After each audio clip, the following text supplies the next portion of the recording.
This is America's Roundtable, a weekly program from Washington, D.C. I am your co-host, Joel Anand-Sami, joined by Natasha Srdoc, co-founder of the International Leaders Summit and former contributor to the Economist Intelligence Unit. We're delighted to have John Willman join us this weekend. John Willman is the editorial consultant and former UK business editor and associate editor of the Financial Times. During his 18-year career with the Financial Times, he held a series of senior roles, including chief leader writer, banking editor, consumer industries editor, and latterly, UK business editor. He won several journalism awards, including Financial Journalist of the Year at the 2001 British Press Awards and Banking Award in the 2002 Business Journalist of the Year Awards. Since stepping down from the Financial Times at the end of January 2009, he has been working on a variety of editorial projects, writing and editing reports for government departments, public bodies, and international business organizations. His commissions have included editorial supervision of the Foreign Office's G20 website ahead of the 2009 London Summit, editing the Bishop Report on the future of UK-based financial services published by the Treasury in May 2009, and writing a City of London report on the importance of financial services published in September 2011. In March 2011, he was appointed as specialist advisor to the House of Commons Treasury Committee. It is our distinct honor to have you join with us on America's Roundtable, John. And it was not too long ago that we were with you in London, which is now bustling with athletes from around the world, representing their nations and competing for the gold. Hello, John. Hi, Natasha. Hello, Joel. Yes, no, it's absolutely heaving with athletes and people going to the games, but it's strangely quiet otherwise. I think most people have gone away because they know it's going to be so busy. Indeed, the opening ceremonies were delightful to watch, and the extraordinary role of James Bond and the special appearance by Her Majesty has created a global fascination with the many talents of Her Majesty. Yes, none of us knew that she was a comedy actor, but now we do know. That's great. And what are the locals of London and Great Britain saying about the Olympic events? Well, we were typically British in the run-up to the Olympics. It was all going to be a disaster. You'd have to queue for 2 hours to get on a train, they'd all break down, and it would rain steadily. And the only bit that's come anywhere near that is it hasn't been quite such nice weather as we'd like, but it hasn't been as bad as it has been this summer already. And actually, I think it was really the opening ceremony of the Olympics really gave people a lift. It was watched by more than half the population live. And it really sort of just rang a few bells, I think. People always say that Britain has struggled to define itself since it lost the empire. And it's rather hard to define even now. But I think we all felt that Danny Boyle, who's such a talented director, helped us say what we felt about ourselves. It was really fascinating to see the cultural aspects of it, the historic relevance of it, very clearly described through the visual presentation and the many thousands of volunteers that participated.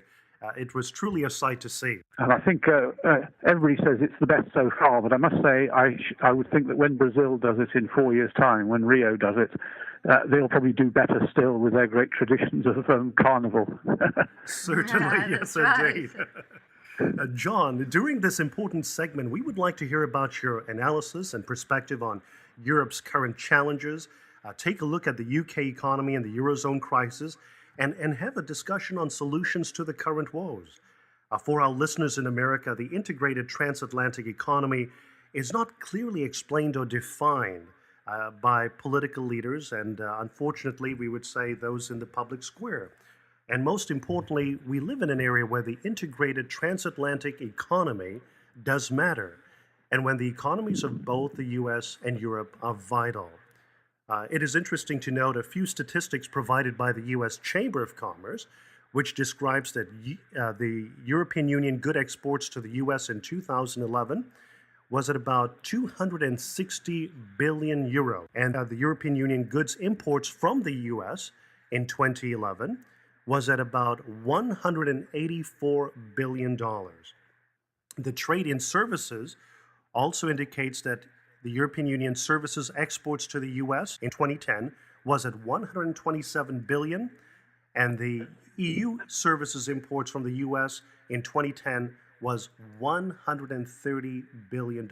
So we're looking at significant numbers and also the importance of the transatlantic economy. I would just really appreciate if you would give your thoughts on what is transpiring in Europe today when we look at the economy and from your perspective as one who covered these events at the helm at the Financial Times, looking at the business and the economic arena. Sure. Well, just to emphasize something you just said, Joel, which is that we are an integrated Atlantic economy, and that's exactly why Mr. Timothy Geithner, your Treasury Secretary, has actually been over in Europe this week. He went to see the German finance minister on his holiday island in order to get some things sorted out, really, because even those of us who aren't members of the Eurozone in Europe and other great trading nations like the US are vulnerable to a downturn in Europe. Europe is, it's the largest advanced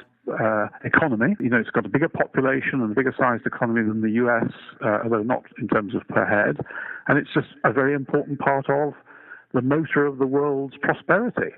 So this is really important to everybody, I think. And just again, before I answer your question, to point out that the British economy is now had 3 months of shrinkage, or negative growth, as they always call it.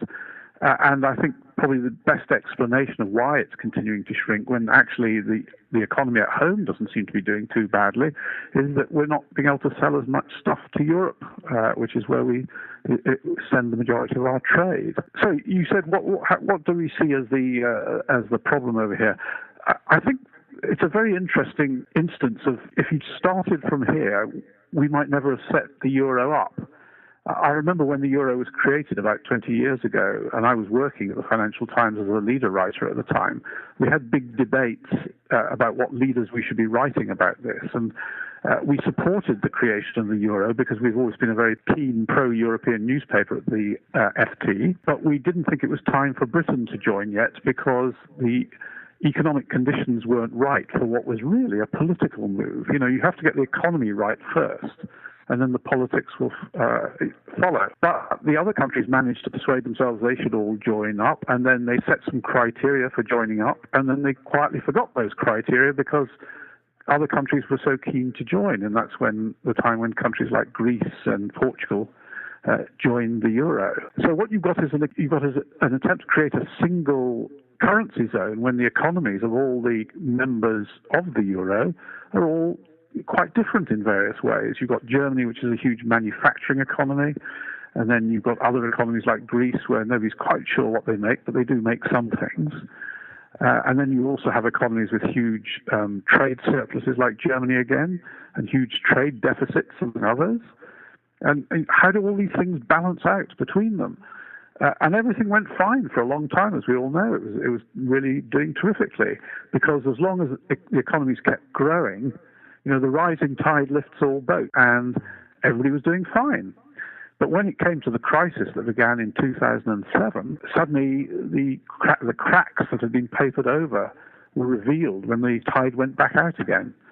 And we might have been able to deal with that in Europe if we'd actually done what happened in the US, with the famous terms of, I think it was the former Goldman Sachs Treasury Secretary, who said, what you need is a big bazooka, a big bazooka to take out the problem. And we've never had a big bazooka in Europe. We've just gone from one little piece of sticking plaster to another. And slowly it just spreads from one place to another. And I think that's where we are today. When you would concentrate or focus on one reason for which you would say to our listeners, what got Europe in this crisis, which obviously spread around the world? Well, the wonderful advantage for Europe there were two big advantages for the countries of Europe, for the euro, funnily enough.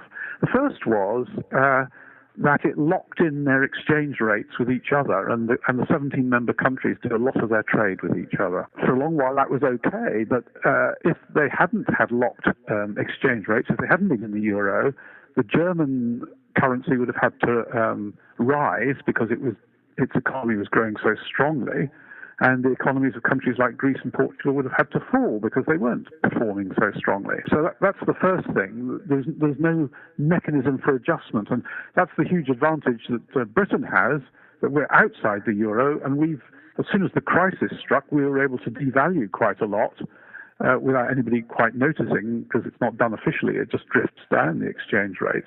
And that's made our exports much more competitive suddenly. So that's the first thing. We locked in exchange rates that were fine at the time, but weren't able to adjust as time went by. But then the reason they needed to adjust was it also locked all those countries, wasn't 17 at the start, but it's 17 now, they all have the same interest rate. And that interest rate was probably higher than was necessary for Germany, but it was much, much lower than was necessary for countries like Greece, Portugal, Spain, and probably Italy as well. Interest rates in those countries were often in the 20s%, whereas they suddenly got an interest rate that was stuck around 3 to 5%. Now, what happens when interest rates falls? People borrow more money. We'd all do it. No reason why the Greeks and the Spanish shouldn't. And they go out and they buy a house, or they lift their lifestyle in some way or another, or they think they can retire early because they've got a bit of money in the bank. But actually, they had internal inflation, even though they all had the same currency. Costs of living were rising in places like Greece, and they were being held quite low in places like Germany. So the consequence of this was to make something in Germany became cheaper, relatively, and to make something in Greece became more expensive. I don't know if I can remember this from, we haven't been on holiday as a family for quite a while because our children all grown up and gone away, but we always used to go to Greece because it was always really nice weather and it was always reasonably cheap. And every time you went to Greece, you discovered you got more drachma for your pound because they were just continually devaluing to keep themselves competitive. And that was great. It meant you could, the amount of spending money you needed for our family of 5 was just, tiny really. And you could eat out all day, every day, and you could drink as much as you wanted and do whatever you wanted to do. That was terrific. The last time we went was just after they had joined the euro. And suddenly it was a lot dearer. It didn't seem that much cheaper than going to a country like Italy, say, or France. And much as we love going to Greece, it's not quite as luxurious as those places. It's a bit more rough and ready. And that was actually the last time we went because we suddenly thought it wasn't such good value anymore. And I guess loads of people must have thought the same thing. Those are the two things that strike me as what the euro did that has ultimately blown up in our faces. They locked in the exchange rates because you have to with a single currency, and they had the same interest rate across it, which wasn't suitable for all countries. Now, in the US, of course, you have 50 states. They're all locked in together. They don't have a separate exchange rate, and they all have similar interest rates. But they're much more integrated as economies and as societies.